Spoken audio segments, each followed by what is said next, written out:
హరి ఓం. పరమేశ్వర స్వరూపైన సభకి నమస్కారం.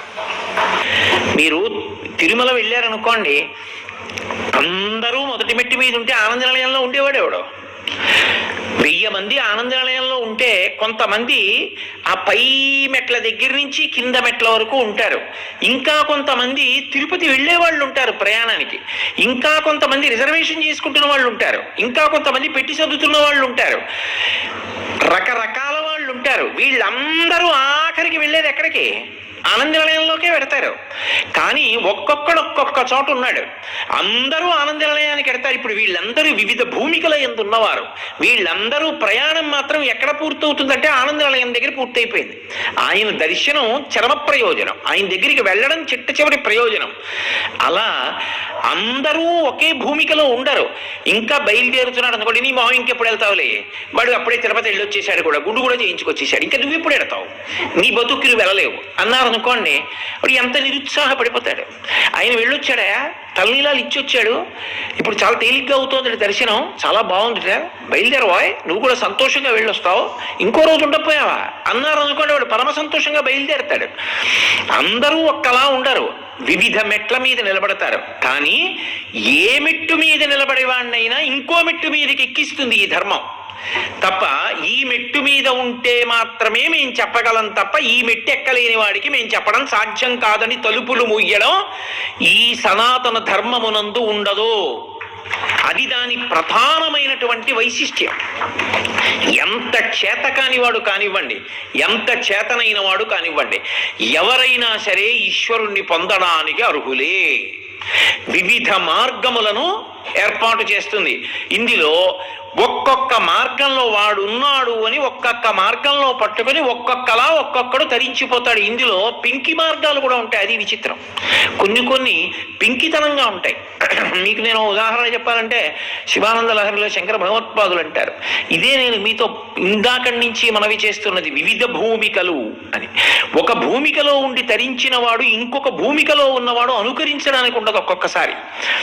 నేను మీతో ఒక ఉదాహరణ చెప్పాలి అంటే, మార్గావర్తిత పాదుకా పశుపతే రంగస్య కూర్చాయతే గండూషాంబునిషీచనం పశుపతే అని శంకర భగవత్పాదులు శివానంద లహరిలో అంటారు. మార్గావర్తిత పాదుకా పశుపతే రంగస్య కూర్చాయతే గండూషాంబునిషీచనం పురరిపోర్దివ్యాభిషేకాయతే కించిద్భక్షితమాంసశేషకబళం నవ్యోపహారాయతే భక్తి కిం నకరోత్యహో వనచరో భక్త్యావతంసాయకే అంటారు. బోయి తిన్నడికి ఏమీ తెలియదు, పరమ అమాయకుడు, కానీ గుండెల నిండా భక్తి ఉంది. మా శివుడు, మా శివుడు, మా తండ్రి, మా తండ్రి, మా తండ్రి, అంతే. పాపం ఆయన అంతకన్నా ఇంకా పై మెట్లు ఎక్కలేడు. జ్ఞానమునందు నిలబడడం ఆయనకి చేత కాదు. కానీ ఆయనకి లింగం కాదు, అది శివుడు. ఆ శివుడు తండ్రి. ఆ తండ్రి తినకపోతే తను తినడం, అది ఆయన భక్తి. మనకి దేవాలయంలో కడితే అది విగ్రహం, నాబోటిగాడికి. తిన్నడికి అది విగ్రహం కాదు, తండ్రి శివుడు కూర్చున్నాడు. అందుకే గుళ్ళోకి వెళ్ళి చూశాడు, శివాలయంలో నిర్మానుష్యంగా ఉంది. శ్రీకాళహస్తి ఆ రోజున ఎవ్వరు లేరు. ఆయన అడిగాడు, శంకరా ఏమన్నా తిన్నావా అని అడిగాడు. పలుకుతాడా? ఎంత నీరసపడ్డావు, మాట కూడా మాట్లాడటలేదు, తినలేదని చెప్పడానికి మొహమాటమా? పరిగెత్తుకు వెళ్ళాడు. ఆయనకి తెలిసి ఉన్నది అంతే, ఆయన ఉన్న భూమిక అంతే, ఆయనకి అంతకన్నా పాపం తెలియదు. కానీ కడుపు నిండా భక్తి ఉంది. పరిగెత్తుకెళ్ళి ఒక కాల్చిన అడవి పంది ఉంది అక్కడ, స్నేహితులు కాల్చారు. వెళ్ళి కాళ్ళు చేతులు కడుక్కొస్తాను తింటానన్నాడు, వేటాడి వెళ్ళాడు. దాన్ని కాల్చారు, బిగ తీసుకుపోయి ఉంది శరీరం. ముందు శివుడికి పెట్టాలి, అది ఆయన ప్రేమ. లోకాల్ని కాపాడేవాడు నా తండ్రి, ఆయన తినకుండా నేను ఎక్కడ తింటాను, ఆయనకి పెడతాను.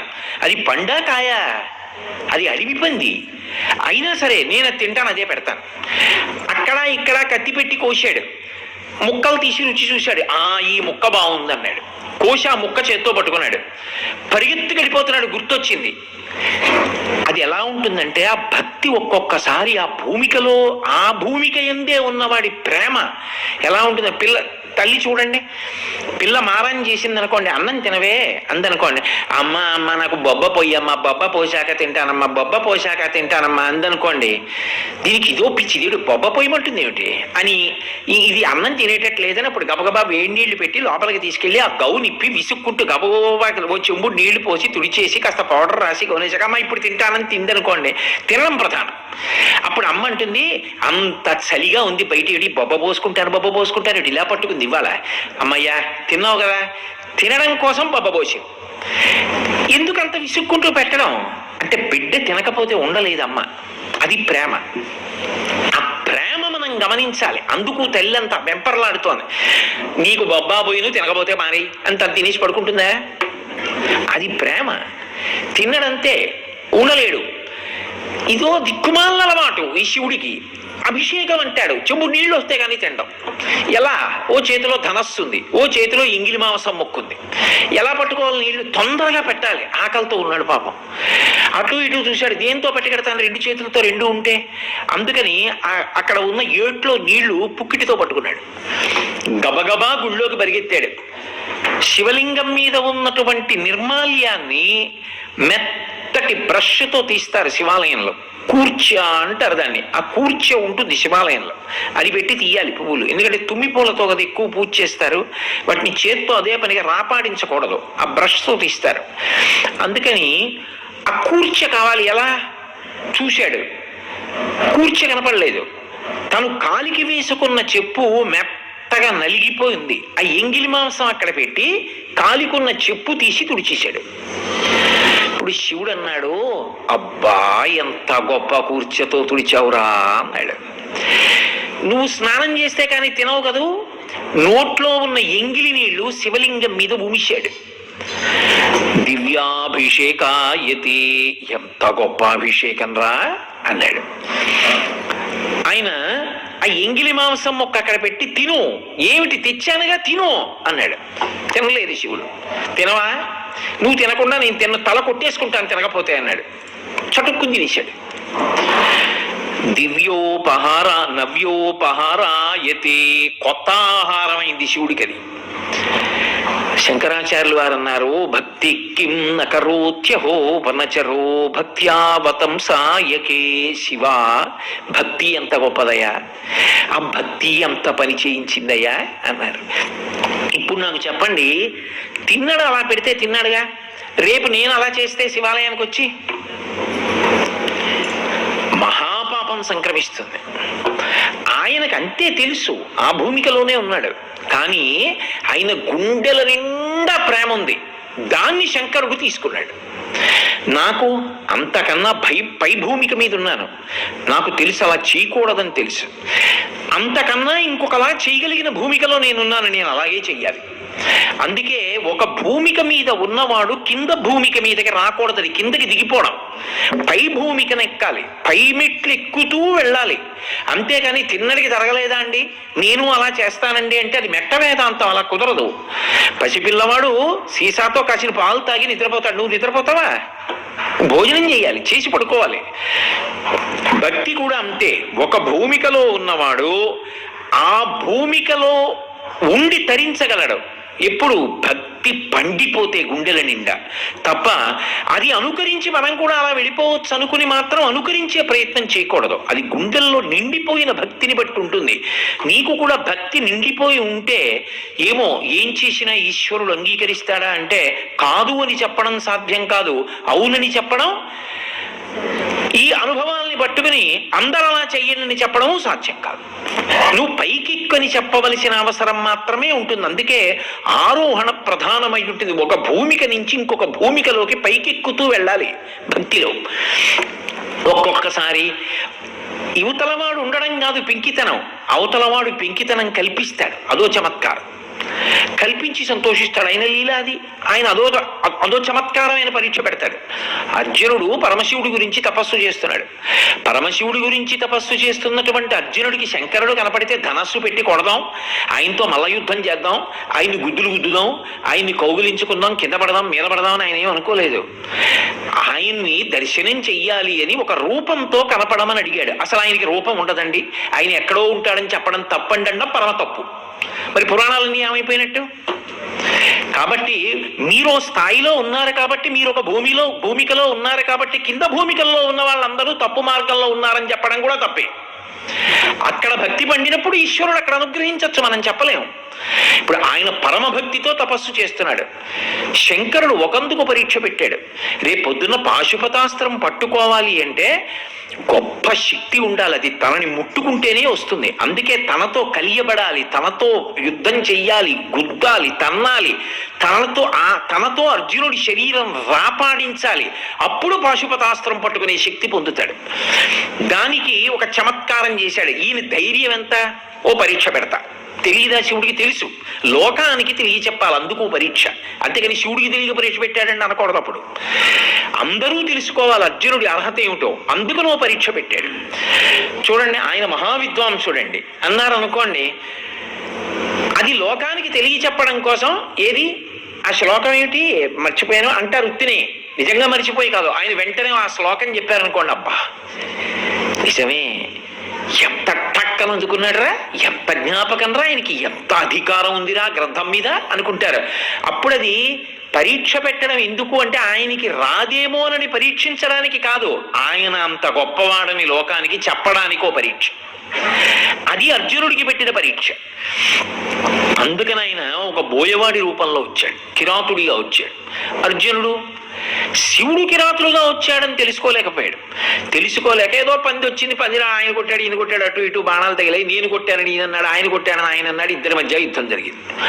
అది ఎక్కడ వరకు ఈ పెంకితనం అంటే, నేను కొట్టింది నేనే కొట్టానని ఒప్పుకోడే. కాబట్టి ఎవరు గొప్ప అంటే ఇద్దరు యుద్ధం మొదలెట్టారు. అనుకోకుండా మాట పెరిగిపోయి బాణాలు వేసుకోవడానికి వెళ్ళింది, ధనస్సు పెట్టి కొట్టుకోవడానికి వెళ్ళింది. శంకరుడు కదూ, ఈయన ఎంత ఉద్రేకానికి వెళ్ళిపోయాడంటే ఇన్ని జరుగుతున్నా ఎదురుగుండా ఉన్నవాడు శివుడిని గుర్తుపట్టలేకపోయాడు. ఎందుకని? ఆయనకు అక్షయ బాణ తూణీరం ఉంది అర్జునుడికి, అందులోంచి బాణాలు తీస్తాడు, తరగవు, తీస్తున్నాడు, వేస్తున్నాడు. అకస్మాత్తుగా ఆ తూణీరం మాయమైపోయింది. ఏమిటి అది అలా మాయమైపోదు కదా, ఇలా మాయమైపోయిందంటే అవతలవాడు సామాన్యుడు కాడు, ఏదో ఉందనుకోవాలి. కానీ ఆయన అనుకోలేదు. ఈయన ధనస్సు పెట్టి కొట్టాడు శివుణ్ణి, ధనస్సు మాయమైపోయింది. పోనీ అప్పుడైనా అనుకున్నాడా? అనుకోలేదు. అంటే అంత పెంకితనం కల్పించాడు. ఎందుకని? తనతో మల్ల యుద్ధం చేయాలి కాబట్టి. ఇప్పుడు ఏం చేయాలి? ఇంకో అవకాశం లేదు, కాళ్ళు చేతులతోటే యుద్ధం. వెళ్ళి శంకరుడి మీద పడ్డాడు. ఇద్దరు యుద్ధం చేస్తున్నారు, గుద్దుకుంటున్నారు, తన్నుకుంటున్నారు, కింద పడ్డారు, మీద పడ్డారు, కౌగిలించుకుంటున్నారు, పుడుచుకుంటున్నారు. ఎవరు? శంకరుడు. నిజంగా యుద్ధం చెయ్యలేక ఇంతసేపు అర్జునుడితో యుద్ధం చెయ్యట్లేదు.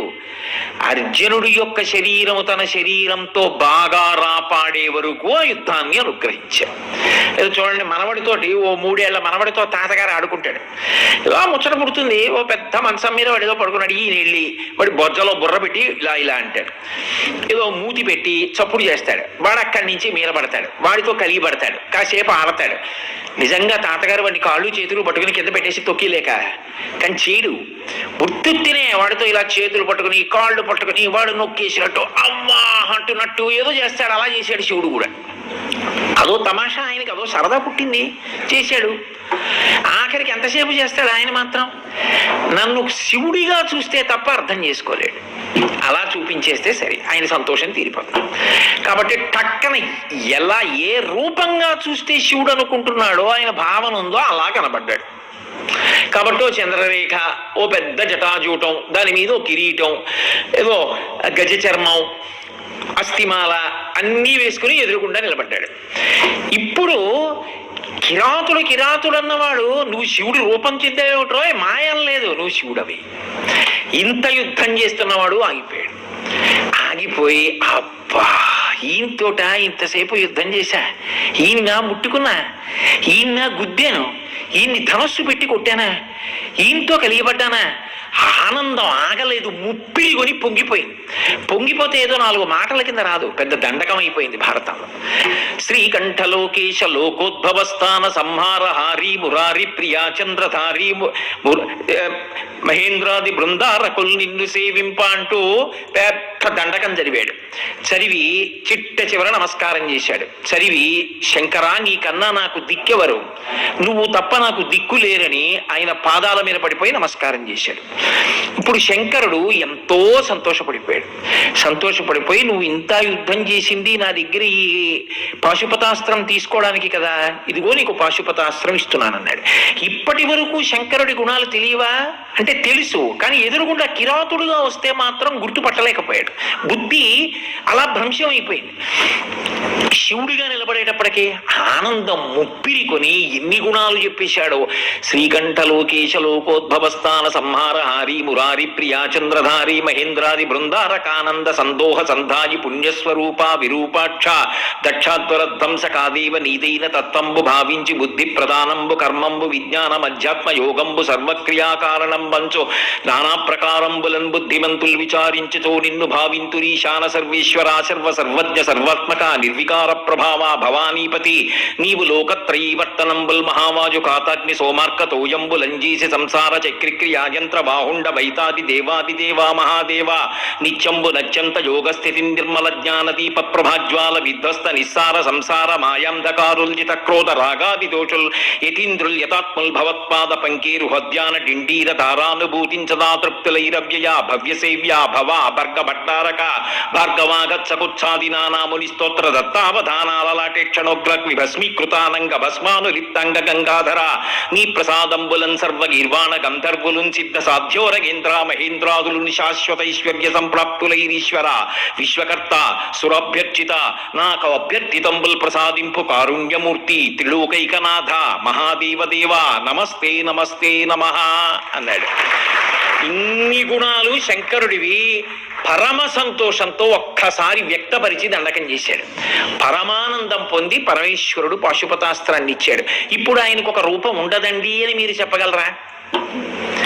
ఆయన ప్రీతి పొందాడు అనుకోండి, అప్రాకృత శరీరం తం అతిమన్మథ రూపిణం ఘృతరీతి ఘనీభూతం సచ్చిదానంద విగ్రహం. పాత్ర నిండా ఉన్నది ఇలా పోస్తే కింద పడుతుంది, పేరుకుపోయి గడ్డ అయిపోతుంది. మీరు తీసుకెళ్లి పొడుగ్గా ఉన్న దాంట్లో పోస్తే పొడుగ్గా అయిపోతుంది, కుందిలో ఉన్న దాంట్లో చూస్తే కుందిలే అయిపోతుంది. మీరు ఎలా చూడాలనుకుంటే అలా ఎదురుగుండా కనపడతాడు. అర్జునుడు అలా చూడాలనుకున్నాడు, అలా కనపడ్డాడు. కాబట్టి ఆయన ఒక రూపాన్ని పొందగలడు, ఆయన ఒక రూపాన్ని పొందకుండా అంతటా నిలబడగలడు. ఇందులో అష్టమూర్తి తత్వము అని పరమేశ్వరుడు 8 మూర్తులుగా ఉంటాడు.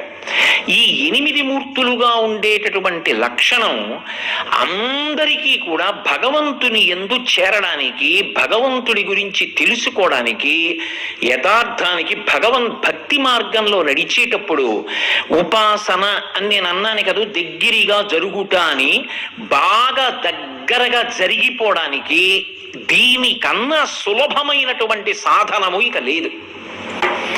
ఎందుచేత నేను ఈ మాట అంటున్నానంటే, ఒకటి బాహ్యంలో మార్గం సాధారణంగా ఏది అంటే పూజామందిరము, దేవాలయము.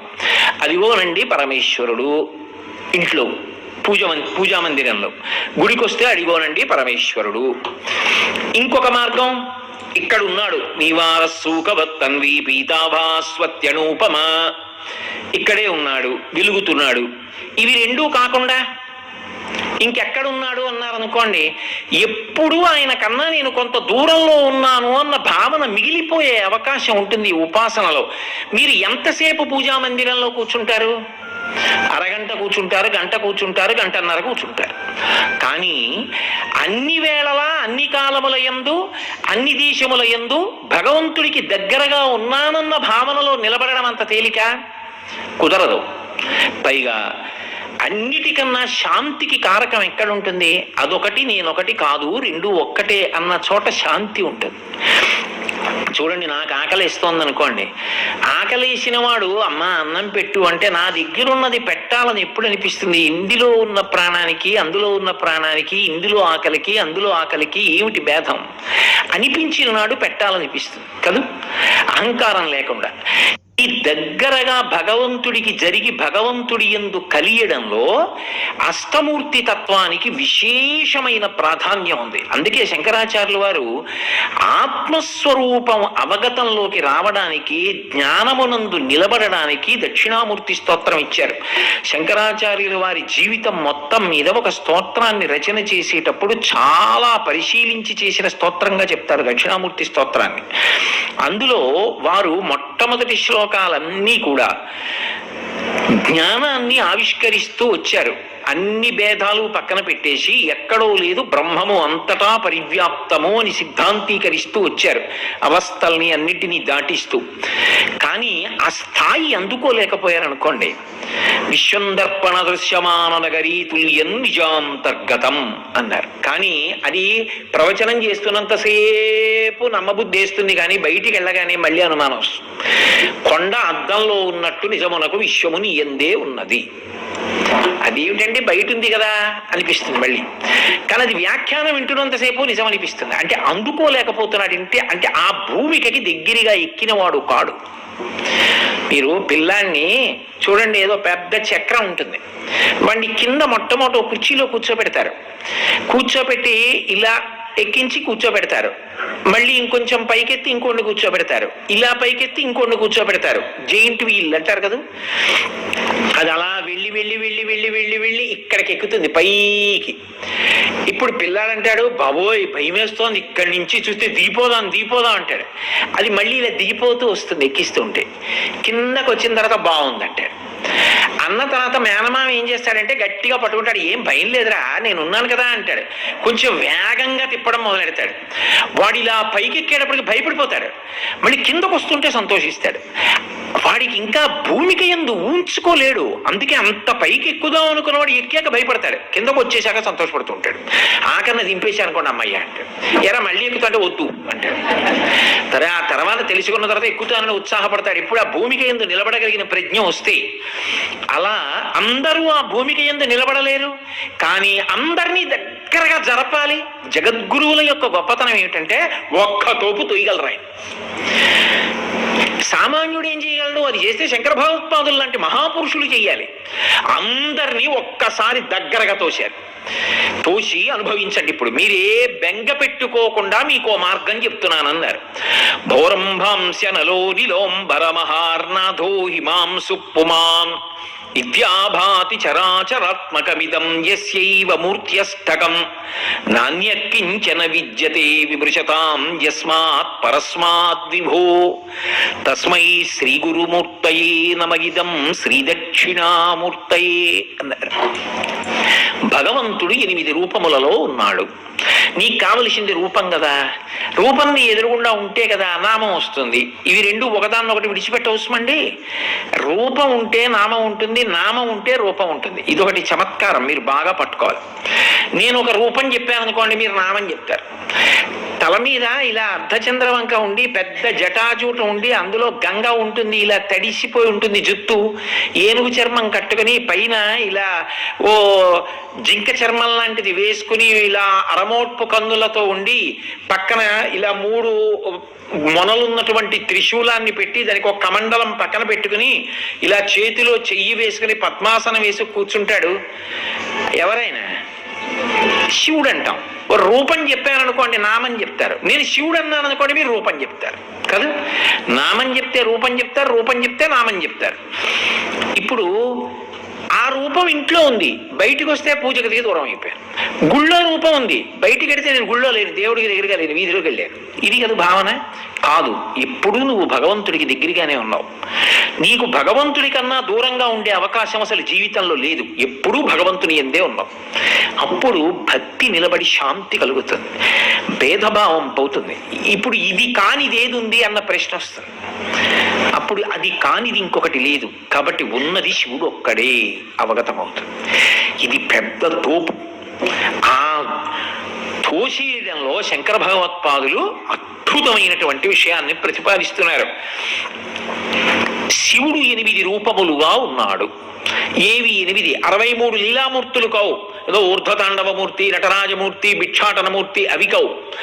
ఇక్కడ ఆయన చెప్తున్నది భూమి శివుడు, అగ్ని శివుడు, నీరు శివుడు, వాయువు శివుడు, ఆకాశము శివుడు, సూర్యుడు శివుడు, చంద్రుడు శివుడు, నేననుకుంటున్న జీవుడు శివుడు.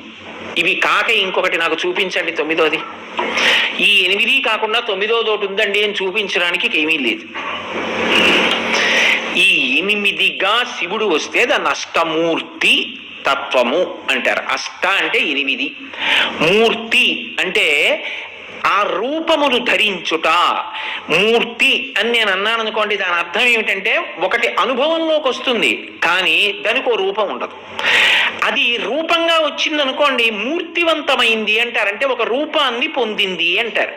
ఒక రూపాన్ని పొందితే అది మూర్తి. మనం చూడండి లోపలికి వెంకటరమణమూర్తి అండి, విష్ణుమూర్తి అండి అంటాం. విష్ణుమూర్తి అండి అంటే విష్ణువు అంతటా వ్యాపించిన వాడు ఇదిగో ఇలా రూపాన్ని పొందాడు, పొందితే మూర్తి అయ్యాడు. పృథివీ, భూమి అన్నాను అనుకోండి, భూమి అంటే ఇదంతా భూమే, కానీ దీని యందు భగవత్ సంబంధమైనటువంటి కొన్ని విభూతులు ఉన్నాయి, కొన్ని ప్రత్యేకమైనటువంటి శక్తులు ఉన్నాయి. ఆ శక్తులు లేవనుకోండి అసలు మనం ఎవ్వరం నిలబడడం అనేటటువంటి మాట ఉండదు. ఈ విభూతులన్నీ కలిపితే అది శివుడై నిలబడతాడు. అప్పుడు అలా మీరు అవన్నీ విన్న తర్వాత అబ్బా అలా ఒక్కసారి చూడాలనుంది అని మళ్ళీ వచ్చారనుకోండి, ఒక రూపంగా చూడాలని మళ్ళీ అన్నారనుకోండి, అప్పుడు పృథివీలింగం, కాంచీపురంలో పృథివీలింగం, జంబుకేశ్వరంలో జలలింగం, అరుణాచలంలో అగ్నిలింగం, చిదంబరంలో ఆకాశలింగం, శ్రీకాళహస్తిలో వాయులింగం, కోణార్కలో సూర్యలింగం, సీతాకుండంలో చంద్రలింగం, కాఠ్మండూలో యజమానలింగం. ఈ 8 లింగ స్వరూపాలై ఉంటాయి. దాని దగ్గరికి వెళ్ళడం అంటే అంతటా ఉన్న ఆ లక్షణానికి పూజ చేయడం. ఇప్పుడు మీరు చూడండి, కాంచీపురంలో పృథివీలింగం అని నేను అన్నాను అనుకోండి, కేవలము పృథివీ అంటే భూమి అంటే ఈ మట్టి అని కాదు, దీనికి కొన్ని ప్రత్యేక విభూతులు ఉన్నాయి. ఈ ప్రత్యేక విభూతులు ఉన్నాయి కాబట్టి దీన్ని భూమి అని పిలుస్తారు. అసలు దీనికి భూమి అని పేరు ఎందుకు వచ్చింది అంటే ఇది నీటి యందు పుట్టింది కనుక. ఇది నీటిలో తేలుతూ ఉంటుంది. అందుకే కదా ఒకానొకప్పుడు హిరణ్యాక్షుడు తీసుకెళ్లి దీన్ని ముంచేస్తే ఆ కోర మీద పైకి తేల్చాడు స్వామి. దీన్ని నీటి నుంచి వచ్చింది కాబట్టి దీనికి భూమి అని పేరు. అలాగే అనంత అని ఒక పేరు. ఇది ఎంత ఉన్నది అని నేను అడిగాను అనుకోండి, మీరు వెంటనే కొలత వేసి ఇది ఇన్ని మైళ్ళు ఉంటుంది అని చెప్పడం ఎప్పుడూ సాధ్యం కాదు. ఇన్ని మైళ్ళు ఉన్నది అని ఒక చోట నిలబడి అక్కడి నుంచి ఎంత మొత్తం పృథివీ, ఇక్కడి నుంచి భూమి ఎంత దూరం ఉంది అంటే చెప్పడం ఏ ఒక్కరికి సాధ్యం కాదు. అందుకే అంత విశాలమైనటువంటి స్థితిలో ఉంటుంది కాబట్టి దానికి అనంత. ఇది భగవంతుని యొక్క అనుగ్రహం చేత అలా తయారైంది. ఇది అలా అనంతంగా లేదనుకోండి, ఇన్ని ప్రాణులు ఎలా పడతాయి? అసలు ఎక్కడ ఉండాలి? ఉండడం కుదరదు. ఒకవేళ ఉన్నా గాలి కదులుతుంది, నీరు కదులుతుంది, అగ్ని కదులుతుంది. నేను ఎండుకట్టెకి వెనక అంటించాననుకోండి, అది కదులుతూ ముందుకు వెళ్ళిపోతుంది, ఆఖరి వరకు కాలిపోతుంది. ఆఖరణ వస్తువు అయిపోయింది అనుకోండి, కాల్చబడుతున్న వస్తువు అగ్ని నిధనం అయిపోతుంది, ఆరిపోతుంది తనంత తాను. కానీ భూమి కదిలింది అనుకోండి, ఇక ఎవరైనా ఉంటారా? ఈ ఐశ్వర్యము ఐశ్వర్యము అని మనం దేన్ని పిలుస్తున్నామో అది ఉంటుందా? గుజరాత్లో భూమి కొద్ది సేపు కంపించింది, కదిలింది, ఎన్ని కోట్ల ఐశ్వర్యం భ్రష్టమైపోయింది, ఎన్ని లక్షల మంది ప్రాణాలు పోతాయి. భూమి కాని కదిలిందా, అది పైన కానివ్వండి, సముద్రం లోపల భూమి కానివ్వండి, సముద్రం లోపల భూమి కంపించినా సరే ఉత్పాతములు ఏర్పడతాయి. ఈ భూమి కదలకుండా ఉండాలి, కదలకుండా భూమి అలా ఉండాలి. తన చుట్టూ తాను తిరగడం విడిచిపెట్టండి, కదలకుండా భూమి ఉండాలి. అలా ఉండేటట్టుగా చేసిన విభూతి మీరు నేను మాత్రం చేయలేదు. ఇది సనాతన ధర్మం యొక్క గొప్పతనం. చేసిన వాడు ఉన్నాడని నమ్మడం తప్ప వాడు లేడు ఇది ఇలా ఉంటుందని చెప్పరు. వాడు లేకపోతే ఇది ఇలా ఉండదు. కాబట్టి ఈ భూమి అచలా కదలకుండా ఉంది. అది కదలకుండా ఉండడంలోనే అసలు భవతి అంటారు సంస్కృతంలో. భవతి అంటే ఉన్నాడు. అసలు మనం ఉండడము, మన ఇల్లు ఉండడము, మన గొర్రె మేక ఆవు దూడ ఉండడము, భార్య పిల్లలు ఉండడము, ఇవన్నీ ఎక్కడున్నాయి? భూమి కదలకుండా ఉండడంలో ఉంది. భూమి కదిలిందా ఇందులో ఎన్నుంటాయి ఎన్నుండవు ఎవరూ చెప్పలేరు. కాబట్టి అచల, కదలకుండా ఉండాలి భూమి. ఇలా కదలకుండా భూమి ఉండేటట్టు చేసినటువంటి శక్తి ఏది ఉన్నదో అది శివుడు, అది అచల. అంతేకాదు విశ్వంభర అంటారు భూమిని. విశ్వంభర అంటే ఈ విశ్వాన్నంతటినీ కూడా భరిస్తుంది. నేను 7 అంతస్తుల మేడ కట్టాను అనుకోండి, దానికి పునాదిని ఎవరు భరించాలి? ఇంత పెద్ద భవంతి ఎలా నిలబడిందండి అని అడిగితే అంత పెద్ద పునాది కింద ఉందండి అంటాడు. కింద ఎందులో ఉంది? భూమిలో ఉంది. ఈ పునాదిని భరించింది, పునాది మీద భవంతిని భరించింది. ఈ రెండిటినీ భరించింది ఎవరు? భూమి భరించింది. అందుకే విశ్వంభర, విశ్వాన్నంతటినీ భరిస్తోంది కాబట్టి భూమి.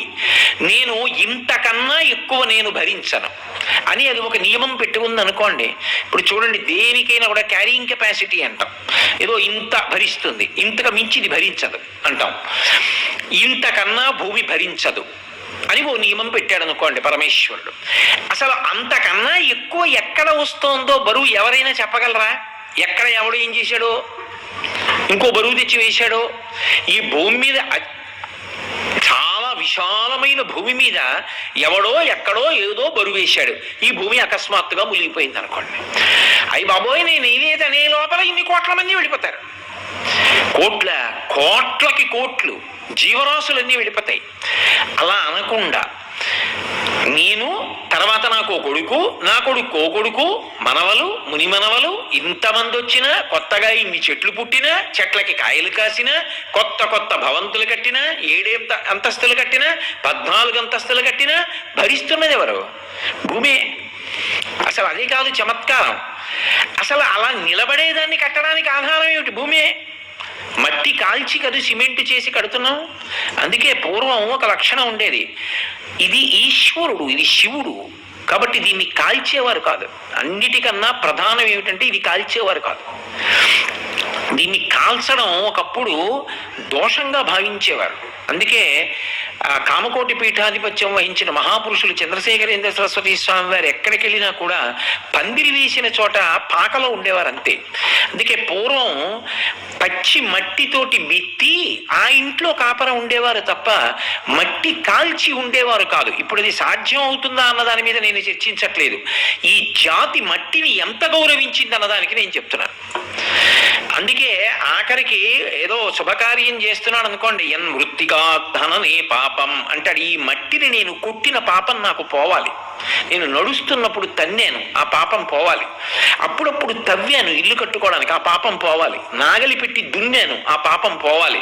ఆ పాపం పోవాలని మట్టి తీసుకొచ్చి పాలికల్లో వేసి మిదిపితే కరిగిపోయినట్టుగా గుండలా అయిపోతుంది కాబట్టి మృత్తికా అని పేరు భూమికి. అందులో మళ్ళీ ఆవు పాలు పోసి ఓషధులు వేసి మంత్రముల చేత అవి మొలకలెత్తేటట్టుగా చేస్తారు. ఆ పాలికలు సువాసులకి ప్రదానం చేస్తారు. కాబట్టి మట్టిని అంత గౌరవించడం, దాన్ని శివతత్వంగా భావించడం, పరమశివుడిగా పూజించడం ఈ జాతి లక్షణం. అందుకే ఇక్కడ పృథివీ ఎప్పుడూ ఎవరిని బాధ పెట్టలేదు. భూకంపాలవి రాకుండా ఉండడానికి కారణం ఏంటంటే ఇది శివతత్వంగా, శివుడిగా భావించి పూజించడం మనకు అలవాటు. కాబట్టి విశ్వంభర, ఈ సమస్త ప్రాణులను భరించగలిగినటువంటి శక్తికి భూమి యందున్నది. ఆ శక్తిని శివుడిగా భావించి పూజ చేస్తారు. ఇప్పుడు శివుడు ఎక్కడ ఉన్నాడు? ఇక్కడే ఉన్నాడు. అలాగే మీరు చూడండి, భూమికి వసుంధర అని స్త్రీవాచకంగా ఒక పేరు భూదేవిగా. వసుంధర అంటే సమస్త ఐశ్వర్యము నిజానికి ఎక్కడుంటుంది అంటే దీని కడుపులోనే ఉంది. అందుకే మహదైశ్వర్యం అంతా ఎవరిది అంటే శివుడిది అంటారు. కారణం ఏమిటంటే సమస్త ఐశ్వర్యము ఇందులో ఉంది. నేను కారు కొనుక్కోవాలి, ఆ కారు తయారు చేసే ఇనుము ఎక్కడి నుంచి రావాలి? ఇందులోంచి రావాలి. కారు నడవడానికి పెట్రోల్ ఎక్కడి నుంచి రావాలి? ఇందులోంచి రావాలి. నేను ఇల్లు కట్టుకుంటే దానికి కిటికీ పెట్టుకోవాలంటే కలప ఎక్కడి నుంచి రావాలి? ఇందులోంచి వచ్చిన చెట్టులోంచి రావాలి. నేను వేడి నీళ్లు కాచుకోవాలంటే బొగ్గు ఎక్కడి నుంచి రావాలి? ఇందులోంచి రావాలి. ఓ మ్యాంగనీస్ రావాలంటే, ఓ అబ్రకం రావాలంటే, చివరికి బంగారం రావాలంటే, వెండి రావాలంటే ఇందులోంచి, గనుల్లోంచి రావాలి. ఎంత వాడావు, ఎంత ఉంది, ఎన్నాళ్ళకి సరిపోతుంది చెప్పేవాడు ఉన్నాడా? ఇప్పటిదాకా ఎంత వాడారు ప్రపంచంలో పెట్రోలు ఎవరన్నా చెప్పగలిగిన వాడు ఉన్నాడా? చెప్పగలిగిన గణాంకవేత్త ఉన్నాడా? ఇంకా ఎంతమంది పుడతారు, ఎంతకాలం ఇలా పుట్టే అవకాశం ఉంటుంది, వాళ్ళు ఎంతకాలం ఎంత పెట్రోల్ వాడే అవకాశం ఉంది, ఇంకెంత ఉంది, మిగిలేదెంత, ఎంతకాలం ఉంటుంది, ఎవరైనా లెక్క కట్టేవాడు ఉంటాడా? కానీ అయిపోయింది నా దగ్గర ఎప్పుడైనా అందా? వస్తూనే ఉంది. ఊట బావి కింద ఒక బావిలో తప్పితే ఇంకో బావి సముద్ర గర్భం దగ్గర నుంచి ఎన్నో చోట్ల నుంచి ఇస్తూనే ఉంది. వాడుకుంటూనే ఉన్నాం, సుఖపడుతూనే ఉన్నాం. వసుంధర సమస్త ఐశ్వర్యం ఎక్కడుంది? ఇప్పుడు కడుపులో ఉంది, భూమి కడుపులో. ఇంత ఐశ్వర్యం ఆయన కడుపులో పెట్టుకుని అడిగిన వాడికల్లా ఇలా చేత్తో తీసి ఇవ్వకపోతే ఈ సుఖం ఎక్కడిది మనకి? అంతవరకు ఎందుకంటే ఆవిడ కదిలితే సభ ఎక్కడిది? ఆయన అనుగ్రహం కది సభ, ఆయన అనుగ్రహం కదూ ఈ కొయ్య వేది, ఆయన అనుగ్రహం కదూ ఈ పదార్థం, ఆయన అనుగ్రహం కదూ నేను తిన్నా అన్నాం. కాబట్టి ఇప్పుడు సమస్తమైన ఐశ్వర్యము ఆయన ఎందుంది, ఆయనే ఇస్తున్నాడు. ఎంత ఐశ్వర్యం ఆయన దగ్గర ఉంది, ఎంత ఇంతకు ముందు ఎవరికి ఇచ్చాడు, ఇంకా ఎంతమందికి ఇస్తాడు, అయిపోతుందన్న మాట ఎప్పటికొస్తుంది? కట్టగలిగినటువంటి గణాంకవేత్త పుట్టినది లేదు. ఆయన ఐశ్వర్యం అటువంటిది. ఆ ఐశ్వర్యాన్ని శివుడిగా కొలిచి అభిషేకించి నమస్కరించడం ఈ జాతి అలవాటు.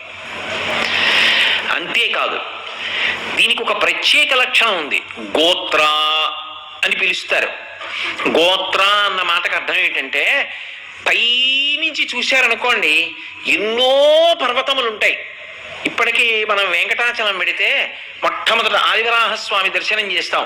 ఆదివరాహస్వామి వక్షస్థలం మీద అమ్మవారి ఇలా ఉంటుంది. ఆయన ముట్టి ఆవిడ చెవి దగ్గరికి వస్తుంది. వరాహ పురాణంలో చెప్తారు. ఆవిడ అడిగింది భూధరముల గురించి చెప్పమని అడిగింది, పర్వతముల గురించి అడిగితే ఆయన పర్వతముల యొక్క చరిత్ర అంతా చెప్పాడు. చెప్తున్నప్పుడు ఆవిడ చెవి దగ్గర ముట్టి పెట్టి చెప్తుంటే ఆవిడ తొడ మీద కూర్చుని ఎంత మురిసిపోయిందో అవన్నీ విని.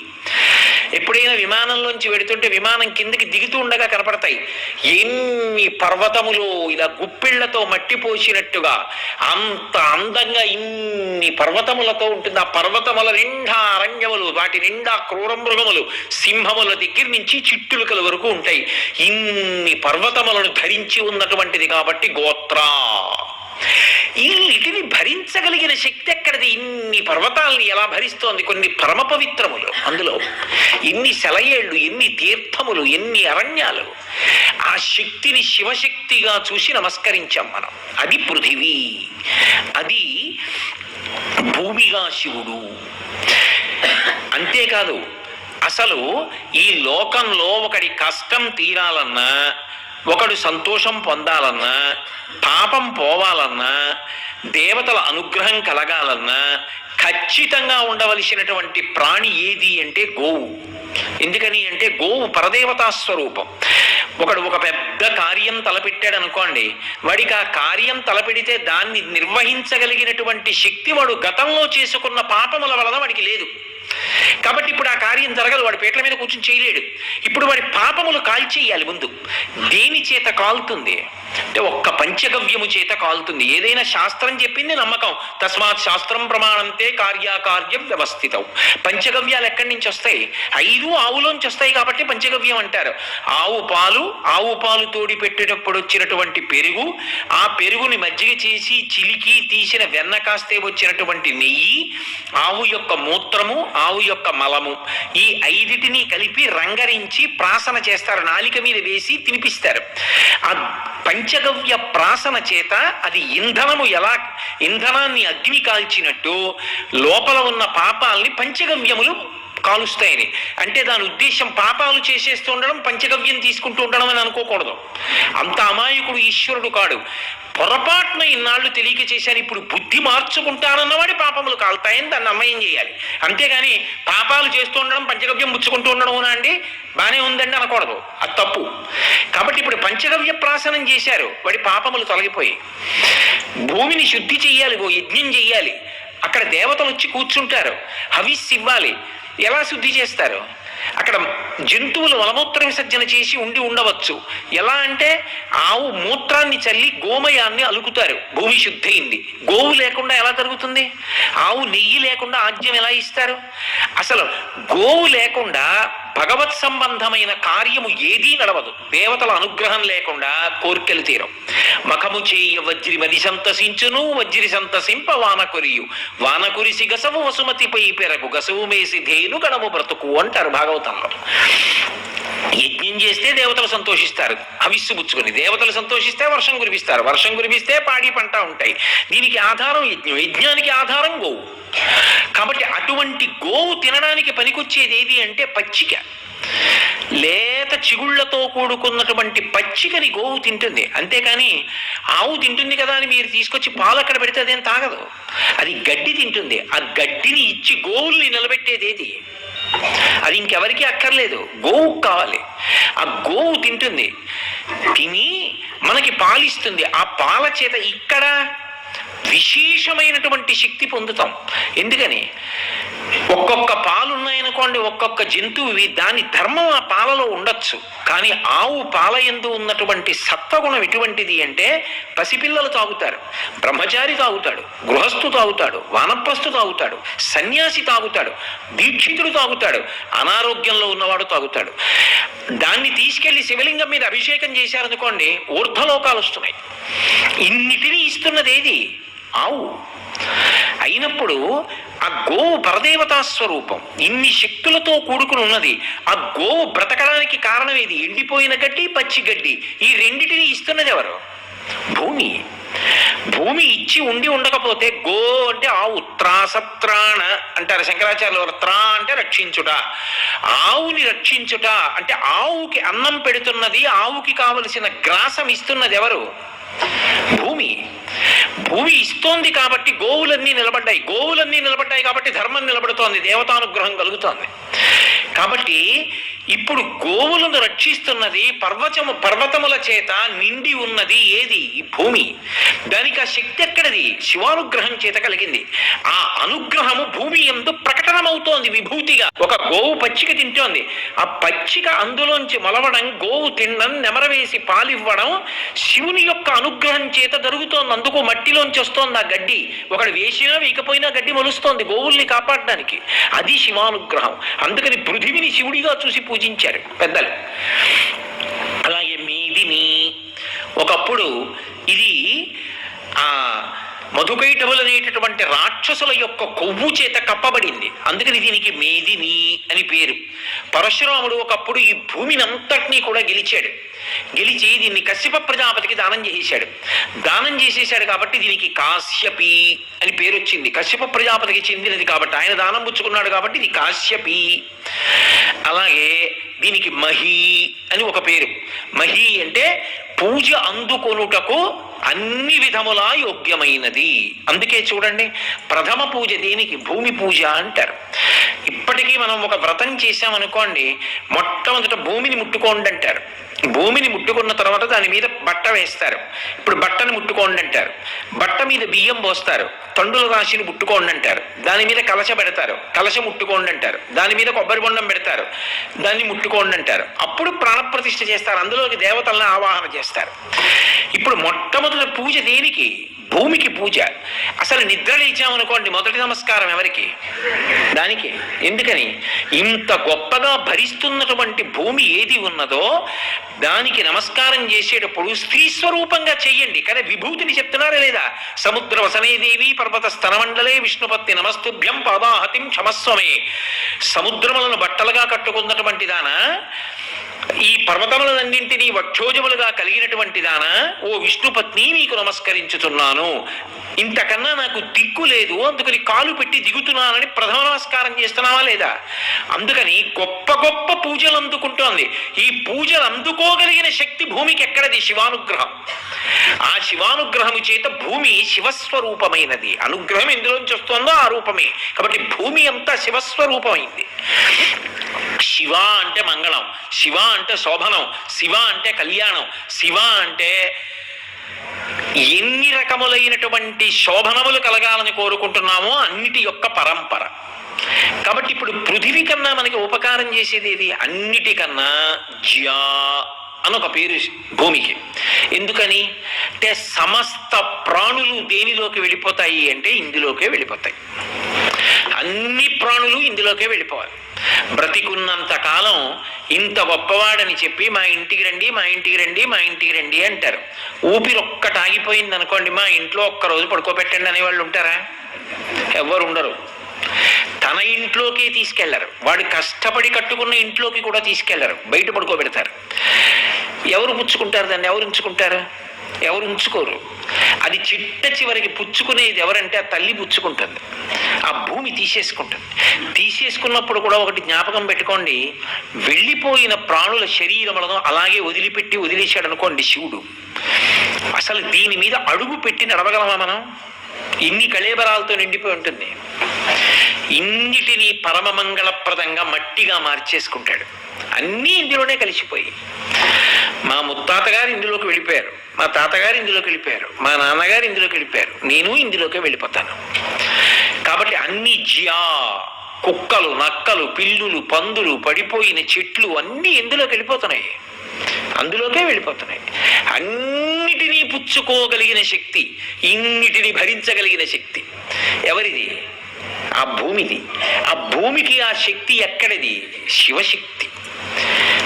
శక్తి పదార్థము వేరుగా ఉండవుగా. నా ఉపన్యాసం నేను వస్తే వస్తుంది, నేనొకటి, నా ఉపన్యాసం ఒకటి కాదు. అలాగే శివుడు ఒకటి, భూమి ఒకటి కాదు. శివుడే భూమిగా ఉన్నాడు. అందుకే పృథివీ లింగం కాంచీపురంలో. అయినప్పుడు జ్యా అన్నిటినీ తనలోకి తీసుకునేవాడై ఉన్నాడు. అన్నిటినీ తనలోకి తీసుకోవడం ఒకెత్తు, అన్ని వేళలా రాజుల చేత పరిపాలింపబడుతూ ధర్మాన్ని నిలబెట్టుకుంటూ ఉంటాడు. ధర్మాత్మల పట్ల ప్రీతి చెంది నిలబెడతాడు. అందుకే అవని అని ఒక పేరు, క్షమా అని ఒక పేరు. ఓర్పు అన్న మాట ఎవరి యందు నిలబడుతుంది అంటే భూమి యందు నిలబడుతుంది. అసలు దీనికి ఓర్పు లేదనుకోండి, అసలు ఇక ఆ ప్రాణి నిలబడదు, ఇక ప్రాణులు ఉండవు. ఎందుకో తెలుసా? ఓర్పు అన్న మాటకు అర్థం ఏంటంటే చేతకాక సహించడం కాదు. వాడు బాగుపడతాడులే అని శక్తి ఉన్నా పాడు చేయకుండా నిలబెడితే ఓర్పు అంటారు. తప్పు తెలుసుకుంటాడులే, బాగుపడతాడులే అని ఉపేక్ష వహించి ఊరుకుంటే ఓర్పు అంటారు. ఏమి చెయ్యలేక చేతకాక ఊరుకున్నాడు అనుకోండి, ఓర్పు పట్టాడు అనకూడదు. అంతకన్నా వాడికి ఇంకో మార్గం లేదు. ఇది తండ్రి యందు ఉంటుంది. చూడండి, తప్పు చెయ్యని బిడ్డడు లోకంలో ఎక్కడుంటాడు? తప్పు చెయ్యకుండా ఏ బిడ్డడు ఉండడు. కానీ బిడ్డడు తప్పు చేశాడని విడిచిపెట్టేసిన తండ్రి లోకంలో ఉండడు. శంకరుడై ఆఖరికి వాడు ఎన్ని పాడు చేస్తుండనివ్వండి, వాడి గురించి పూజలు చేస్తాడు, వాడు బాగుపడాలని కోరుకుంటాడు. తను వెళ్ళిపోయిన తర్వాత వాడు అన్నం తినడానికి ఏదైనా మిగల్చి ఇది వాడు ముట్టుకోవడానికి పాడు చేయడానికి వీలు లేకుండా దీనివల్ల బతికితే చాలని వాడికి దాన విక్రయాది హక్కులు లేకుండా దీని మీద వచ్చే రాబడి మాత్రమే అనుభవించాలని రాసి ఇంకా వాడి కర్మ అంటాడు. తప్ప చంపేతల పారేస్తాను అన్నాడు తండ్రి. అది ఓర్పు. ఎంత ఓర్పు పడుతుందో భూమి. భూమికి ఓర్పు ఎప్పుడు తప్పిపోతుంది అంటే ధర్మం పోతే తప్పిపోతుంది. అప్పుడు గోరూపాన్ని ధరించి ప్రార్థన చేస్తుంది. ఇంత ఓర్పు భూమికి ఉండడానికి కారణం అది శివశక్తి. శివుడు తండ్రి లోకానికి. ఆ శివశక్తి ఏదైతే ఉందో అది ఓర్పుగా ప్రకటనమవుతోంది భూమిలో నుంచి. ఆ ఓర్పు లేదనుకోండి, ఆ తండ్రితనం లేదనుకోండి, ఈ భూమి పట్ల మనం చేసే అపకారానికి అసలు భూమి సహించకూడదు. నిద్ర లేస్తే కాలుతో తంతున్నాను, ఇల్లు కట్టుకోవాలంటే గుణపం పెట్టి గుయ్యి తీస్తున్నాను, నేను అన్నం తినడానికి నాగలిని పారాడిస్తున్నాను, దీని మీద రకరకాల మందులు చల్లుతున్నాను, మూత్ర విసర్జన చేస్తున్నాను, మల విసర్జన చేస్తున్నాను. దోషములు కావా? ఖచ్చితంగా దోషాలే. అంతకన్నా నాకు బ్రతుకు లేదు. నా పసితనంలో నా తండ్రి గారు నన్ను ఒళ్ళో కూర్చోపెట్టుకుంటే మల విసర్జన చేశాను, మూత్ర విసర్జన చేశాను, కాలుతో తన్నేనాయన్ని. అంతటి విద్వాంసుని పట్టుకుని చెంప మీద నాన్నగారండి నాన్నగారండి అని కొట్టాను. అవి దోషములా? కాదు, నా తెలియనితనం. ఈనాడు నేను తెలుసుకున్నాను. ఆయన నాకు స్ఫురణకొస్తే రెండు చేతులు జోడించి నమస్కరిస్తాను. ఈ పరిణితి నేను పొందే వరకు ఆయన సహించారు. అది ఓర్పు. ఆ ఓర్పు వల్ల ఇవాళ ఆయన జ్ఞాపకానికి వస్తే నేను 2 చేతులు కైమోడ్చి నమస్కరిస్తాను. ఆ ఓర్పు ఆయన పట్టి ఉండకపోతే ఇవాళ నేను ఇలా కూర్చోనుగా, ఎప్పుడో మొగ్గ తుంచేసినట్టు తుంచేయాలి నన్ను. ఈ భూమి అలా ఓర్పు పడుతోంది. క్షమా, ఆ ఓర్పు ఉన్నదే, ఆ ఓర్పు శివతత్వం. తండ్రి కాబట్టి ఓర్పుగా భూమి నుండి ప్రకటనమవుతున్నాడు. ఇప్పుడు ఈ విభూతులున్నాయే, ఈ గుణములన్నీ ఉన్నాయే, ఈ గుణములన్నీ కూడా కలిపి ఎక్కడ నుంచి వస్తున్నాయో దాని వంకే చూసి దాన్ని శివస్వరూపంగా నమస్కారం చేయడం ఈ జాతి యొక్క లక్షణం. అందుకు కాల్చేవారు కాదు కారణం. అది మా తండ్రి గారండి, దాన్ని కాల్చడం ఏమిటి, మేము కాల్చం, ఇటక చెయ్యం అనేవారు. అని మట్టి మెదిపేవారు. అది ఇవాళ సాధ్యం కాదని నాకు తెలుసు. ఇప్పుడు జరుగుతున్న దాన్ని నేను తప్పు పడుతున్నాను నేను చెప్పట్లేదు. ఒకనాటి ఉన్న గౌరవాన్ని నేను ఆవిష్కరించానంతే. కాబట్టి అంత మర్యాద పురస్సరంగా బ్రతకడానికి కారణం శివతత్వాన్ని, శివుణ్ణి చూసాం ఈ భూమి యందు. ఇప్పుడు మీరు ఒకటి చూడండి, ఇవే ఈ కారణం చేతనే మీరు అసలు భగవంతుడికి దూరంగా ఉండే అవకాశం ఎక్కడుంది ఇప్పుడు నాకు చెప్పండి. మీరు ఎక్కడికి వెళ్ళిపోండి, పూజామందిరం దాటి వెళ్ళిపోండి, మీరు శివుడికి దూరంగా ఎలా వెళ్ళారు? ఎంత దూరం నడిచి వెళ్ళినా శివుడి మీదే నడుస్తున్నారు, శివుడి దగ్గరే ఉన్నారు.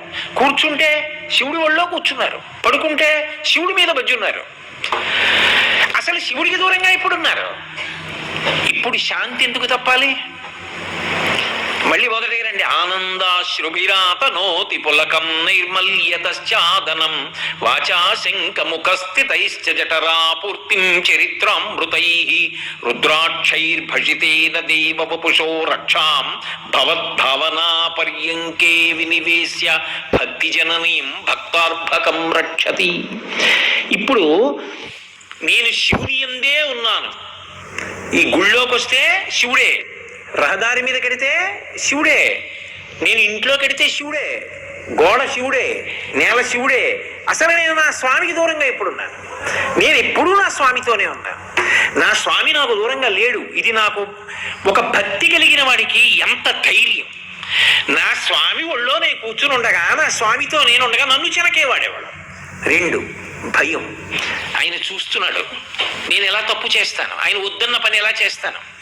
ఆయన కానిదోటి ఉంటే గుళ్ళో లేను కాబట్టి, పూజామందిరంలో లేను కాబట్టి పని చేసేద్దాం. పూజామందిరంలో ఇక్కడ ఇవ్వకండి, బయటకు వచ్చి పుచ్చుకుంటాను అంటే ఏమిటి దాని ఉద్దేశ్యం? ఏమిటి పుచ్చుకుంటాడు? ఇలా కింద నుంచి పుచ్చుకుంటాడు. ఎక్కడ? పూజామందిరంలో పుచ్చుకోడు, గుళ్ళో పుచ్చుకోడు. గుళ్ళోకి పట్టుకొచ్చి ఇచ్చారనుకోండి, ఇక్కడ వద్దులేండి, బయటికి వెళ్ళాక తీసుకుంటాను, కారులో కూర్చున్నాక ఇవ్వండి అంటాడు. అంటే కారులో లేడు ఈశ్వరుడు, గుళ్ళో ఉన్నాడు. ఇప్పుడు ఆ కారు అనేటటువంటి ఇనుము ఇందులోంచి వచ్చింది కాబట్టి అది భూమి కన్నా భిన్నం కాదు. నువ్వు శివుడి దగ్గరే ఉన్నావు, ఏ పుచ్చుకో. ఎలా పుచ్చుకుంటాడు? ఆయన లేకుండా పుచ్చుకోవడానికి చోటు ఎక్కడుంది? ఇప్పుడు భయమేనా? ఆ భయం ఆరోగ్యవంతమైన భయం. అది మనిషిని నియంత్రిస్తుంది. 2, ఇది కానిది ఇంకొకటి ఏముంది? నా యందు శివుడు, అది శివుడు, మీరు శివుడు. శివుడు కానిదేముంది? ఇప్పుడు ప్రేమకి కారణం ఏమిటంటే అంతా శివుడు కనుక. నాకు నా స్వామి అంటే ఇష్టం, మీరే నా స్వామి. ఎందుకంటే పృథివీ స్వరూపులు, మీ అందరిలో పృథివీ ఉంది, నాలో పృథివీ ఉంది. శివుడు కానిది ఏమిటి? ఏదో నాలో నా శివుడు కలడు, నీలో నా శివుడు కలడు అని పాడుతుంటారు. దానికి అలా భరణం. దానికి ఆధారం ఏంటంటే ఇది, నీలో పృథివీ, నాలో పృథివీ, నేల పృథివీ, అంతా పృథివీ అయినప్పుడు భేదం ఏది? ఇప్పుడు నువ్వు నేనేది ఉన్నది ఒక్కటే. ఇలా అన్నాను కాబట్టి నువ్వు అంటున్నాను, ఇలా అన్నాను కాబట్టి నేను అంటున్నాను. ఇలా తిప్పినా అదే, ఇలా తిప్పినా అదే, ఉన్నది ఒక్కటే. భేదం పోయిందా?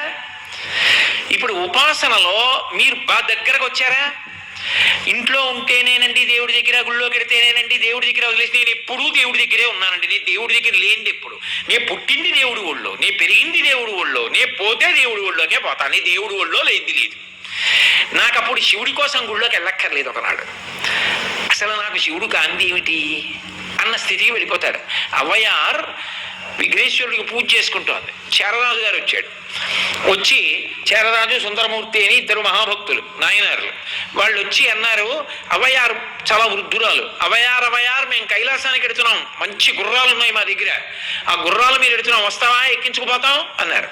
ఆవిడంది, నేను రాను, విఘ్నేశ్వరుడికి పూజ చేస్తున్నా, గబగబా పూజ చేసి రాను, ప్రశాంతంగా పూజ చేసుకొస్తా, అయితే మేము అంతసేపు ఉండం, మేము వెళ్ళిపోతాం అన్నారు. వెళ్ళిపోండి, మరి నిన్నెవరు తీసుకొస్తారు, నేను ఎవరిని పూజ చేస్తున్నానో వాడు తీసుకొస్తాడు అంతే. ఆవిడ నమ్మకం అది. అందుకని ఆవిడ గబగబా పూజ చేసి ఏదో గడగడగడగడ చదివేయలేదు, చక్కగా ప్రశాంతంగా పూర్తి చేసింది. బయటికి వచ్చి చూసింది, ఉన్నారేమో పెద్దది కదా అని, లేరు. ఆయన దగ్గరికి వెళ్ళి కూర్చో, వాళ్ళు వెళ్ళిపోయారు, నువ్వు దిప్పేయింది. ఉన్నాడన్న నమ్మకం. ఆయన ఏం చేశాడంటే తొండంతో ఇలా పట్టుకుని అలా ఎత్తి కైలాసంలో కూర్చోబెట్టాడు. ఆవిడ ఎక్కడికి వెళ్ళి కూర్చుందంటే ఇలా శంకరుడు కూర్చుంటే ఆయన ముందు కూర్చుంది, శివుడికి పృష్ఠభాగం పెట్టి కూర్చుంది. అక్కడ చేరరాజు సుందరమూర్తి ఉన్నారు. వాళ్ళిద్దరూ పరిగెత్తుకొచ్చి అన్నారు, అయ్యో అయ్యో అయ్యో అయ్యో అవయార్, అలా కూర్చున్నాయేంటి, అలా శివుడికి పృష్ఠభాగం పెట్టకూడదు, ఎదురుకి తిరిగి కూర్చోకూడదు, పక్కకి తిరిగి కూర్చో అన్నారు. ఆవిడంది, ముసల్దాన్ని, నేనెక్కడ లేవగలను, మీరు తిప్పండి అది. వాళ్ళు తీసుకెళ్ళి అలా తిప్పారు, శివుడికి సింహాసనం తిరిగిపోయింది. ఆవిడ నెటి తిప్పితే తిరుగుతున్నాడు శివుడు. ఒరే తిప్పకండి రా, నేను తిరిగిపోతున్నాను అన్నాడు. అప్పుడు వాళ్ళకి అర్థమైంది, అది భక్తి. అసలు శివుడు లేనిదేది అవయారికి. అవయారికి శివుడు అంతటా ఉన్నాడు. సుందరరాజు గారికి చేరమూర్తికి కుర్చీలో కూర్చున్నవాడు శివుడు. ఉపాసనలో ఎవరు ముందున్నారు? అవయారు ఉంది. అందుకే ఇప్పటికీ ద్రవిడ దేశంలో అవయారు కథలని పిల్లల్ని కూర్చోబెట్టి చెప్తారు. అలా ఎదగగలిగితేనే భక్తి తప్ప, మా ఇంట్లో మూర్తే దేవుడండి, గుళ్ళో కెడితేనే దేవుడండి, గుమ్మం దాటానా ఇంకా నన్ను పట్టుకోగలిగిన వాడు లేడండి, ఇంకెలా భరించడం. అప్పుడు ఏం చేస్తారంటే పడగొట్టడానికి ఆయన రావాలి. ఎందుకది? రావణాసురుడి పూజ కింద ఉంటుంది, హిరణ్యకశిపుడి పూజ కింద ఉంటుంది. కాబట్టి అష్టమూర్తి ఉపాసన అన్నది ఎందుకు వస్తుంది అంటే పరమ భద్రత, పరమక్షేమం, పరమ సంతోషం. ఏమయ్యా భూమి శివుడు అంటున్నావుగా, ఏది శివుడు అంటే ఆ విభూతి శివుడు. దీనికి ఇన్ని శక్తులు ఉన్నాయి, ఈ శక్తులన్నీ శివుడి శక్తులు కాదని అయితే ఈ శక్తిని మార్చు, నీ చెప్తున్న తోటి నువ్వు మార్చు చూస్తాను. ఈ భూమికి ఎన్ని పంటలు పండింది ఇప్పటికే, ఎన్ని కోట్ల మంది బతికారు, ఎన్ని కోట్ల మంది చచ్చిపోయారు, ఎన్ని కోట్ల మంది ఇప్పుడు బతికున్నారు, ఇంకెన్ని కోట్ల మంది వస్తారు, పెడుతూనే ఉంది. ఎక్కడిది శక్తి అంటే కుంభకోణం ప్రమాణం. దానికి తెలుగుదేశంలో కుంభకోణం అని ఒక క్షేత్రం ఉంది. ఇప్పటికీ మల్లె నూనెతోటే అభిషేకం శివలింగానికి. అది పగిలిపోయిన కుండ ఆ లింగం. అది మహాప్రళయమునందు ఈ సమస్త జగత్తు కూడా కటిక చీకటైపోయి సూర్యచంద్రుల యొక్క గమనం ఉండదు, ప్రళయ జలాలతో నిండిపోయింది. అప్పుడు ఇక కన్ను పొడుచుకున్నా కానరాదు, ఒక్క జీవుడు ఉండడు.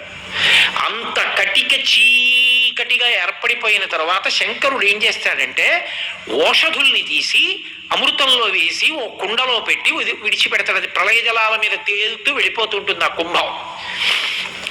మళ్ళీ సృష్టి ప్రారంభం అవుతుంది. ఆయన ఒకనాడు అనుకుంటాడు, తనలోకేగా వెళ్ళిపోతాయి మహాప్రలయంలో, మళ్ళీ సృష్టి చేస్తాను అనుకుంటాడు.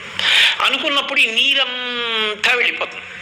వెళ్ళిపోయి ఈ భూమికి మళ్ళీ మొట్టమొదటి సృష్టి జరిగింది అంటే వాడు రాగానే కేవలం ఏడిచి అన్నం కోసం పాల కోసం ఏడుస్తాడు. ఆహారం రావాలి ఎంతమందికి?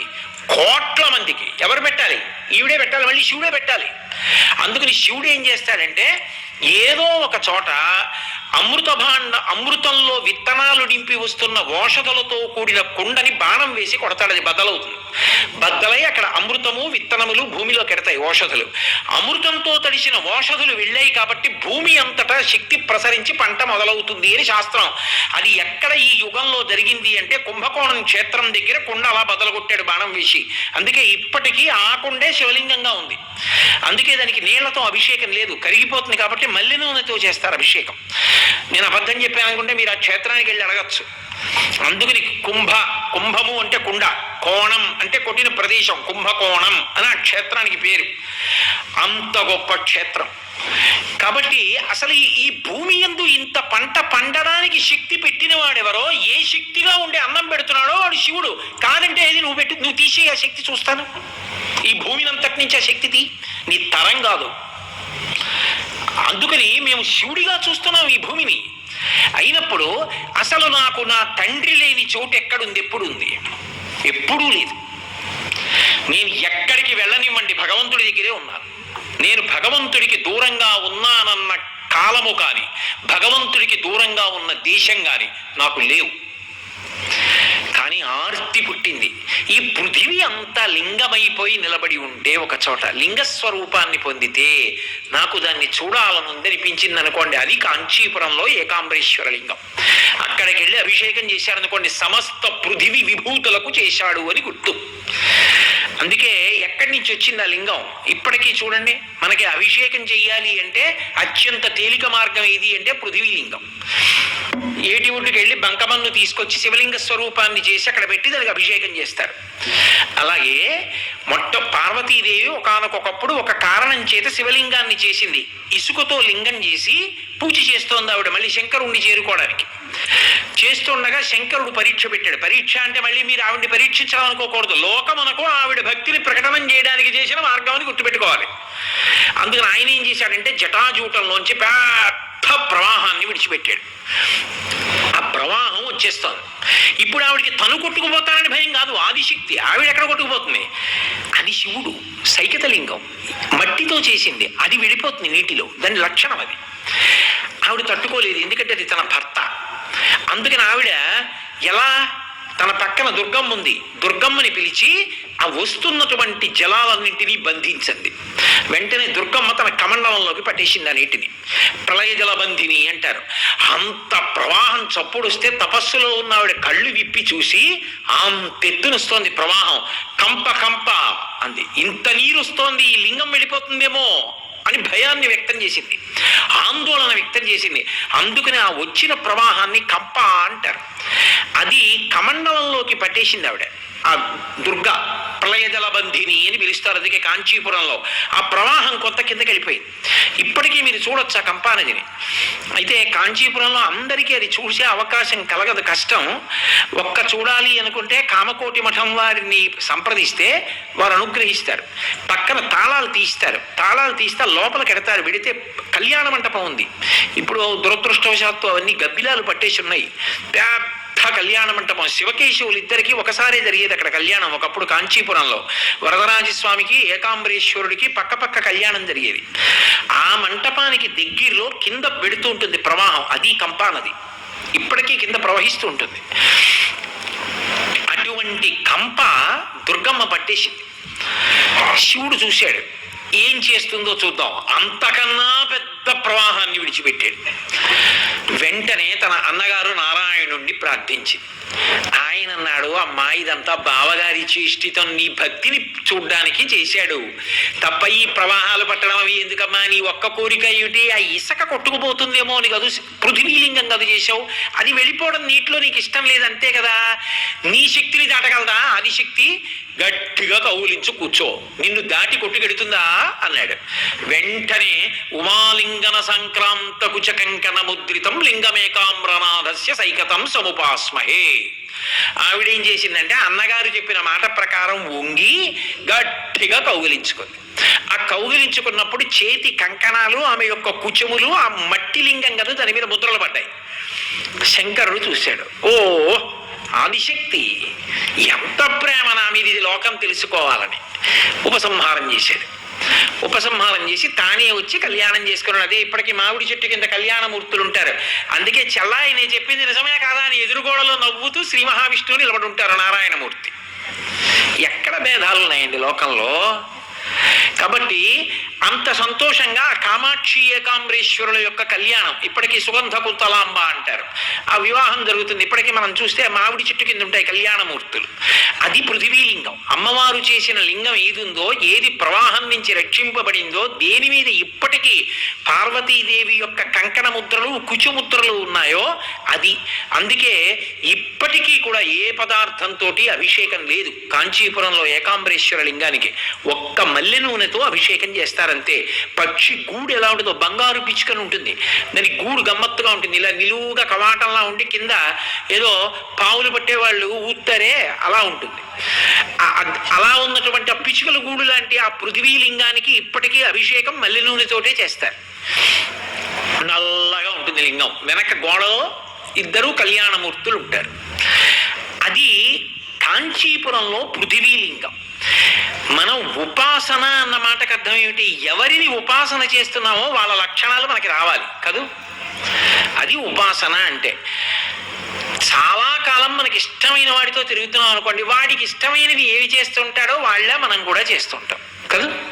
ఆయన ఎప్పుడు దేవాలయాలకు వెళ్తుంటాడు అనుకోండి, నాలుగు మనకి ఆలయాలకు వెళ్ళడం అలవాటు అవుతుంది. ఆయన ఎప్పుడు ఏదో మంచి గ్రంథాలు చదువుకుంటే మనకి కొన్ని పుస్తకాలు తెచ్చు చదువుకోవడం అలవాటు అవుతుంది. ఆయన ఎంతో ప్రేమగా మాట్లాడతాడు, మనకి అలా మాట్లాడడం అలవాటు అవుతుంది. శివుడి కొడుకులం మనం అయితే మనందరం తెల్లవారు లేస్తే ఆయన దగ్గరే కూర్చోవడం అలవాటు అయితే ఆయన లక్షణాలే మనకి వస్తాయి. అందులో మొదటి లక్షణం రావలసింది వచ్చేది ఏది అంటే క్షమా, ఓర్పు. అది అత్యంత ప్రధానం. ఎందుకో తెలుసా, రామాయణం బాలకాండలో కుశనాభోపాఖ్యానం అని ఒక ఉపాఖ్యానం ఉంది. ఆ ఉపాఖ్యానంలో కుశనాభుడు అని ఒక రాజుగారు, ఆయనకి ఘృతాచి ఎందు 100 కుమార్తెలు పుట్టారు. వాళ్ళందరూ మహాసౌందర్య రాసులు. వాళ్ళందరూ ఒకనాడు సాయంకాలం వేళ ఆటలు ఆడుతూ పాటలు పాడుతూ నృత్యాలు చేస్తూ ఏదో అక్కడ ఉన్నటువంటి ప్రమదావనంలో తిరుగుతూ ఉండగా వాయువు వచ్చి చూశాడు. చూసి మీ అందరూ నరకాంతలు, కొంతకాలానికి మీ సౌందర్యం భ్రంశం అయిపోతుంది, ఎందుకంటే కాలమనందు నిలబడదు, నాకు భార్యలు కండి, మీకు శాశ్వతంగా అందం నిలబడేటట్టు చేస్తానన్నాడు. వాళ్ళన్నారు, నువ్వు ధర్మం తప్పి మాట్లాడుతున్నావే, అందంగా ఒక కన్య కనపడినంత మాత్రాన నాకు భార్యవి కమ్మని అడగచ్చా? ఆమె తండ్రిని అడగాలి, నీ కుమార్తెను మాకు భార్యని చేయమని. మా తండ్రి గారు అంగీకరిస్తే నీకు భార్యలో అవుతాం. పితాహి ప్రభురస్మాకం దైవతం పరమం హిసః. మాకు తండ్రి దైవం. ఈ దేశమునందు ఎన్నటికీ కూడా తండ్రిని సంప్రదించకుండా, తండ్రి నిర్ణయించకుండా ఆడపిల్ల తన భర్తని తాను నిర్ణయించుకునే దుర్దినము రాకుండుగాక అన్నారు వాళ్ళు. పితాహి ప్రభురస్మాకం దైవతం పరమం హిసః. కాబట్టి మా తండ్రిని అడుగు అన్నారు. ఆయనకు కోపం వచ్చి వాళ్ళ శరీరంలో వంకర టింకరగా తిరిగితే వాళ్ళందరికీ గూని వచ్చి అవయవాలన్నీ కూడా శక్తిహీనములై నేలబడిపోయారు. పాకుతూ ఇంట్లోకి వచ్చారు. తండ్రి వచ్చి చూశాడు, 100 పిల్లలు నేల మీద పడిపోయి అవయవాలు వంకరలు తిరిగిపోయి ఉన్నారు.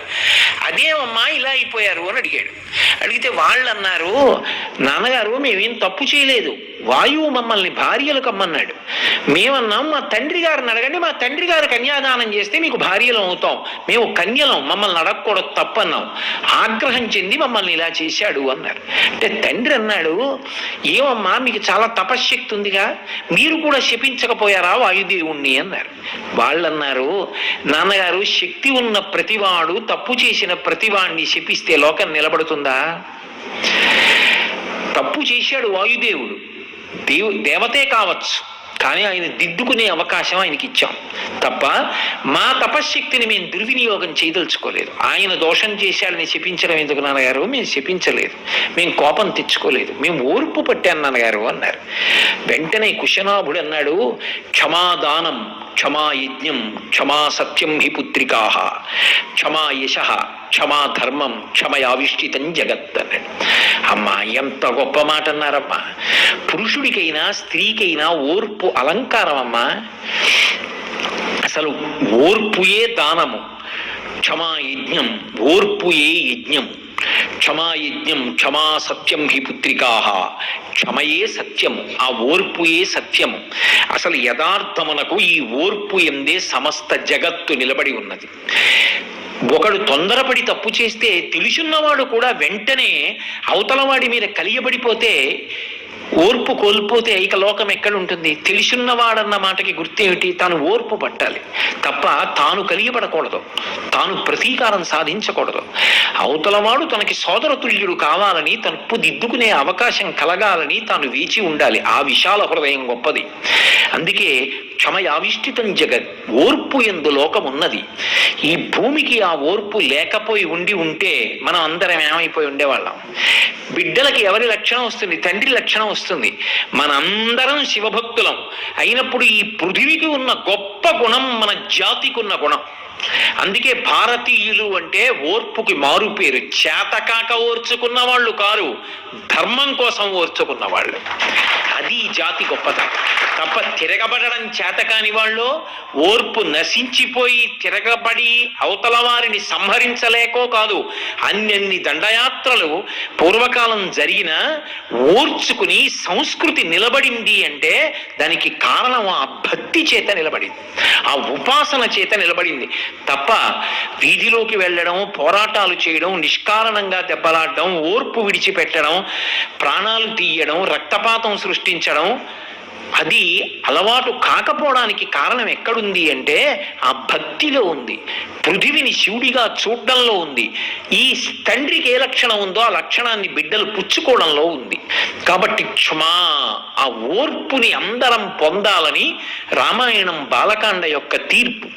అలాగే చాలా గొప్ప అనుగ్రహం ఏమిటంటే ఇందులో ఒక్కొక్క భూతమునకు ఒక్కొక్క భూతము ఒక్కొక్క తన్మాత్రని పొంది ఉంటుంది. దానికి ఒక్కొక్క జ్ఞానేంద్రియాన్ని పరమేశ్వరుడు ఇక్కడ ఏర్పాటు చేస్తాడు. పృథివికి ఉన్నటువంటి తన్మాత్ర ఏమిటి అంటే గంధం.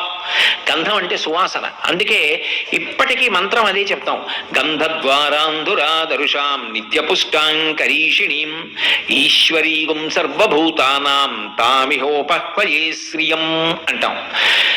ఆ గంధం ఎవరిది అంటే, సువాసన ఎవరిది అంటే భూమిది. అందుకే చూడండి, గ్రీష్మ ఋతువు అయిపోయిన తర్వాత వర్ష ఋతువు వచ్చి వర్షం పడింది అనుకోండి, భూమిలోంచి కమ్మని వాసన వస్తుంది. వాసన భూమి లక్షణం. ఆ తన్మాత్ర వాసన తెలుసుకోవడానికి ఈశ్వరుడు ఇక్కడ ఒక జ్ఞానేంద్రియాన్ని పెట్టాడు, అది ముక్కు. ఆ ముక్కు ఏం చేస్తుందంటే అందులో ఉన్నటువంటి సువాసనని గ్రహిస్తుంది. అక్కడ ఉన్నది పృథివే, ఇక్కడ ఉన్నది పృథివీ. ఈ పృథివీ ఎంతకాలము సమన్వయం అవుతూ ఉంటుందో అంతకాలము ఇది శివమై ఉంటుంది. అది చిత్రం. ఇందులో పృథివీ అయిపోయింది అనుకోండి, ఇంకో గంట, ఇంకో 2 గంటలు అయిపోయింది అనుకోండి, నేను ఇలా ధాటిగా చెప్పగలనా? లోపల ఉన్న పదార్థం అంతా అయిపోతుంది. నీరసపడిపోతానా? నీరసపడిపోనా? 11, 12, 1 గంట వరకు చెప్తాను. 1 గంట తర్వాత చాలా నీరసంగా ఉందండి, కాస్త ఏదో ఒక్క పండు తినొచ్చి మళ్ళీ చెప్తాను కావాలంటే అంటాను. ఇప్పుడు ఇందులో పృథివీ అయిపోయింది, మళ్ళీ ఏం కావాలి? పృథివీ కావాలి. పృథివీ అయిపోతే పృథివీ కావాలంటే ఎక్కడి నుంచి తీసుకుంటారు? బ్రహ్మాండంలోంచి తీసుకోవాలి. బ్రహ్మాండంలో పృథివీ అంటే ఓ యాపిల్ పండు తీసుకుని పిండాండంలో పడేస్తారు. ఇప్పుడు పిండాండం ఆ పృథివీలో ఉన్న సారాన్ని పుచ్చుకుంటుంది, పిప్పి పృథివీ మిగిలిపోతుంది. మళ్ళీ ఎవరు పుచ్చుకోవాలి? మా నాన్నగారు ఇంత గొప్పవారు అంటారేమో కానీ ఆ పిప్పి వాళ్ళు పట్టుకుంటారా పిల్లలు? మళ్ళీ శివుడే పట్టుకుంటాడు, మళ్ళీ బ్రహ్మాండం పట్టుకుంటుంది. ఇప్పుడు ఇందులో తేడా వచ్చింది అనుకోండి, దీని పృథివీ అడగట్లేదు అనుకోండి, ఆకలి వేయట్లేదు, దోషం వచ్చింది. ఇది ఎవరు పట్టుకోగలరు? ఎందుకు వచ్చిందో శివుడే పట్టుకోగలరు.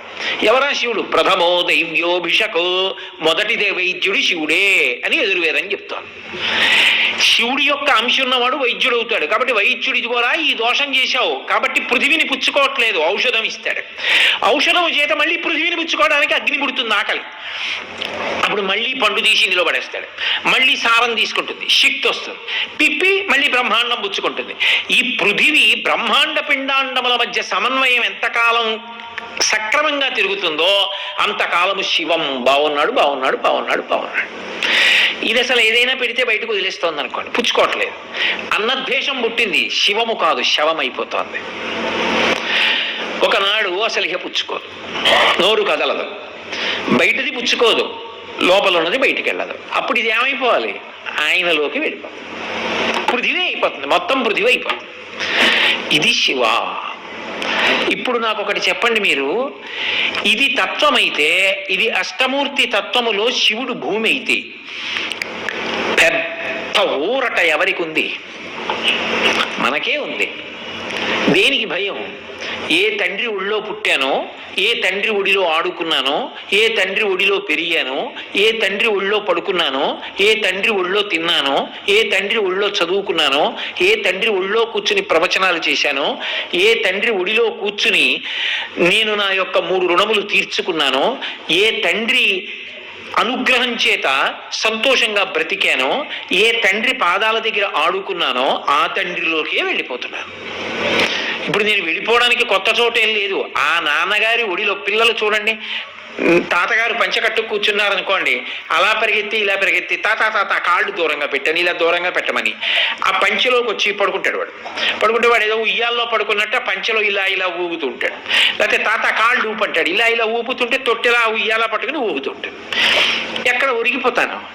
మా నాన్నగారి యొక్క పాదాల్లోకే ఒరిగిపోతాను. ఎక్కడికి వెళ్ళిపోతాను? మా నాన్నగారిలోకే వెళ్ళిపోతాను. మళ్ళీ వస్తే ఎక్కడి నుంచి వస్తాను? మా నాన్నగారిలోంచే వస్తాను. రాకపోతే ఎక్కడ ఉండిపోతాను? మా నాన్నగారిలోనే ఉండిపోతాను. ఇప్పుడు నేను అసలు భగవంతుడికి దూరంగా ఇప్పుడున్నాను? నేను ఇప్పుడు దగ్గరగానే ఉన్నాను. నా ఎదురుగుండా ఉన్న వాళ్ళు ఎవరు? అందరూ శివస్వరూపాలే, అంతా శివుడే. అసలు శివుడు కానిదే ఉంది? సర్వం శివమయం జగత్, అంతా శివుడై ఉన్నాడు. అది ఆ లక్షణం ఎప్పుడు వస్తుందంటే, ఇప్పుడు ఒక్క దూకు దూకాడు, మాండూక్యోపనిషత్తులాగా ఏదో పెద్ద కప్ప దూకినట్టు ఒక్క దూకు దూకి, ఇప్పుడు నాకు పూజామందిరమే అవసరం లేదు అంటే వదిలేయమని కాదు నా ఉద్దేశ్యం. నా పూజామందిరంలో ఉన్నవాడు దేవాలయంలో ఉన్నాడు, దేవాలయంలో ఉన్నవాడు అంతటా ఉన్నాడు. అసలు వాడు లేనిది, వాడు కానిది నాకు లేదు. ఇప్పుడు ఎంత ఊరట నాకు చెప్పండి, ఎంత ఎదిగారు, ఎంత ఎదిగి ఎంత ఊరట పొంది నేను భగవంతుడికి దగ్గరగా ఉన్నాను. నాకేం భయం లేదు. నా స్వామి సర్వకాలముల యందు నన్ను కాపాడతాడు. నేను ఉన్నది ఆయన దగ్గరే. ఇది ఊరట, ఇది పాప భంజనమునకు కారణం. నేను ఎలా దోషం చేస్తాను? ఉన్నది ఆయన దగ్గరే అయినప్పుడు, ఆయన పాదాల్లోనే ఉన్నప్పుడు, ఆయన దగ్గరే ఆడుకుంటున్నప్పుడు నేను ఆయనకి నచ్చని పని నేను చేసే అవకాశం ఏముంటుంది? పిల్లవాడు ఏం కోరుకుంటాడు? ఆఖరి అమ్మ ఒళ్ళో పడుకున్నంత ధైర్యం, నాన్నగారి దగ్గర పడుకున్న ధైర్యం వాడికి ఎక్కడి నుంచి వస్తుంది? నాన్నగారి గుండెల మీద పడుకుని జోకొడుతుంటే వాడు అలా నాన్నగారి గుండెల మీదే నిద్రపోతాడు. దేనికి చావు అంటే భయం. చిట్ట చివరికి నేను ఒరిగిపోయేది ఆయన పాదాల్లోకి ఒరిగిపోతాను. నేను ఒరిగిపోవడం అన్న రోజు వస్తే అది ఎక్కడ ఒరిగిపోతున్నాను అంటే ఆయన పాదాల్లో ఒరిగిపోతున్నాను. కాబట్టి దేనికి బెంగ? ఎవరో గడుసు కవి ఓ మాట అన్నాడు, ఇక్కడ ఉన్నంత కాలం ఇక్కడి అనుబంధాలు శివుణ్ణి చూస్తాను, ఒకవేళ ఒరిగిపోతే ఇంతకు ముందు నన్ను కన్నవాళ్ళు వాళ్ళు వెళ్ళిపోయి చాలా కాలమైంది, వాళ్ళని చూస్తాను. దేనికి బెంగ? కాకినాడలో ఉంటే కాకినాడలో ఉన్న ఆప్తుల్ని చూస్తాను, విశాఖపట్నం వస్తే విశాఖపట్నంలో ఉన్న ఆప్తుల్ని చూసి సంతోషిస్తున్నాను. ఎక్కడైనా సంతోషమే. ఇక్కడ ఉంటే ఇక్కడ చుట్టూ ఉన్న వాళ్ళని చూసి సంతోషిస్తున్నాను, అక్కడికి వెళితే నన్ను కని నాకన్నా ముందు వెళ్ళిపోయిన వాళ్ళని చూసి సంతోషిస్తాను. దేనికి బెంగ నాకు? పైగా నేను ఉన్నా ఆయన దగ్గరే, నేను వెళ్ళి పడిపోయినా ఆయన దగ్గరే. ఎప్పుడు నేను ఉండేది ఆయన దగ్గర. ఆయన కాకుండా నాకు ఉండడానికి ఏముంది కనుక నేను ఎప్పుడూ ఆయన దగ్గరే ఉంటున్నాను. ఇప్పుడు నాకు ఎంత ఊరట, ఎంత ధైర్యం. అసలు భగవంతుడికి దూరంగా నేను లేను. ఇది ఉపాసనలో ఎంత దగ్గరకి జరిపింది, ఎంత దగ్గరగా వెళ్ళారు. ఇది అష్టమూర్తి తత్వంలో పృథివీ తత్వంగా మనం పూజ చేస్తాం. పృథ్వీ అన్న మాట రావడానికి కారణం ఏమిటంటే, చాలా లెస్సగా ఘనమై గొప్పదై ఉన్నది అంటే ఇంకా ఎన్ని విశేషాలు ఉండాలో అన్ని ఉన్నాయి ఇందులో. అవన్నీ శివ విభూతులు కాదు. ఒకానొక నాడు పృథు చక్రవర్తి చేత, పృథు మహారాజు గారి చేత ఈ భూమి అందరికీ అన్నీ ఇచ్చేటట్టుగా మళ్ళీ లెస్సగా సంస్కరింపబడింది. ఎవరెవరికి ఏం కావాలో వాటన్నింటినీ దూడలుగా చేసి మళ్ళీ భూమి నుంచే పితుక్కున్నారు భాగవతంలో. కాబట్టి పృథువు చేత లెస్సగా సంస్కరింపబడింది కాబట్టి పృథ్వీ అయింది. ఇవన్నీ ఇన్ని గుణములు ఎందులో ఉన్నాయంటే ఈ భూమి ఎందున్నాయి. ఇవన్నీ ఎవరి విభూతులు అంటే పరమశివుడి విభూతులు. ఇప్పుడు ఈ విభూతులన్నీ కలిపి మూర్తిమంతమయ్యాయి అనుకోండి, అంటే ఒక రూపు దాల్చాయి అనుకోండి. ఆ రూపే ఈ మట్టి, ఈ భూమి. ఇప్పుడు నేను ఒక గడ్డ తీసి ఇలా అన్నాను అనుకోండి, ఇలా అంటే మృత్తికా అలా మెత్తగా అయిపోవడం శివలక్షణం. అందులో నీళ్లు పోసి విత్తెట్టారు అనుకోండి, రేపు మొక్క రావడం శివలక్షణం. దానికి ఒక కాయ కాయడం శివానుగ్రహం. కదలకుండా ఉండడం శివానుగ్రహం. విశాలంగా ఉండడం శివానుగ్రహం. మనందరినీ మోయడం శివానుగ్రహం. దాని లోపలంత ఐశ్వర్యం ఉండడం శివానుగ్రహం. ఆఖరణ అందరూ అందులో కలిసిపోవడం శివానుగ్రహం. ఆ అనుగ్రహము అన్న మాట ఏది ఉందో అది కంటికి కనపడదు. దేని వలన మొలకెత్తుతోంది కనపడదు, దేని వలన భరిస్తోంది కనపడదు. కానీ అవన్నీ కలిసి చూడాలనుకుంటే అదే ఈ పృథివీ, అదే శివుడు. అష్టమూర్తి తత్వంలో అందుకే భూరంభాంశ నలో నిలోంబర మహార్నాథో హిమాంసు పుమాన్ ఇత్యాభాతి చరాచరాత్మకమిదం యస్యైవ మూర్త్యష్టకం నాన్యత్కించన విద్యతే విమృశతాం యస్మాత్ పరస్మాత్ విభో తస్మై శ్రీ గురుమూర్తయే నమయిదం శ్రీ దక్షిణామూర్తయే అంటారు శంకర భగవత్పాదులు.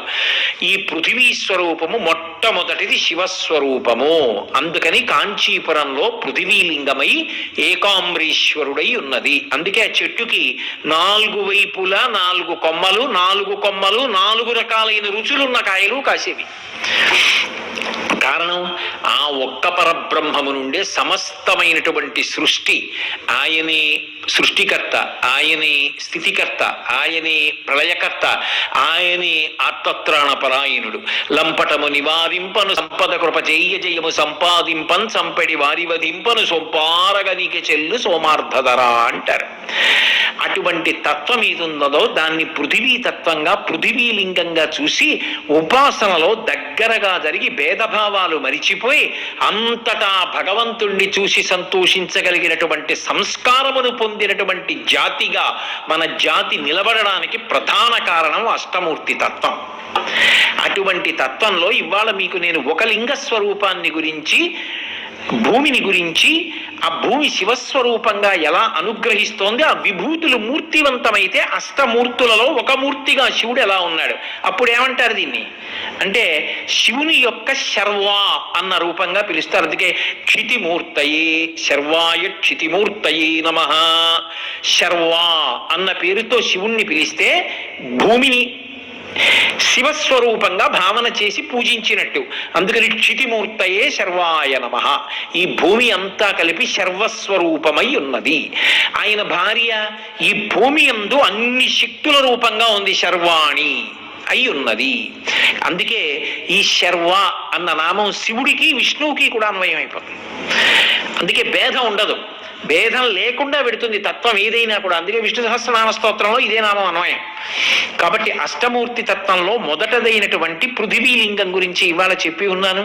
రేపు అత్యంత ప్రధానమైనటువంటి కొన్ని విశేషాలతో కూడుకున్నటువంటి రెండవ లింగ స్వరూపం గురించి, అందరూ రాబో కాలంలో జరగబోయేటటువంటి విశేషాలకి సంబంధించి తెలుసుకోవలసిన కొన్ని విషయాల సమాహారంగా రేపటి రోజున మీ అందరికీ కూడా రెండవ లింగ స్వరూపం గురించి వివరించే ప్రయత్నం పరమేశ్వరుడు అవకాశం ఇచ్చి శక్తినిచ్చినంత మేర చేస్తాను. మంగళాశాసనపరై మదాచార్య పురోగమై సర్వైశ్చ పూర్వైరాచార్యై సత్కృతాయాస్తు మంగళం. మంగళం కోసలేంద్రాయ మహనీయ గుణాత్మనే చక్రవర్తి తనూజాయ సర్వభౌమాయ మంగళం.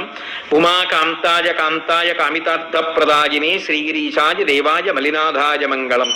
సర్వం శ్రీ ఉమామహేశ్వర పరబ్రహ్మార్పణమస్తు. స్వస్తి. ఈ వీడియో గనక మీకు నచ్చినట్లయితే దయచేసి లైక్ చేయగలరు. ఓం నమః శివాయ.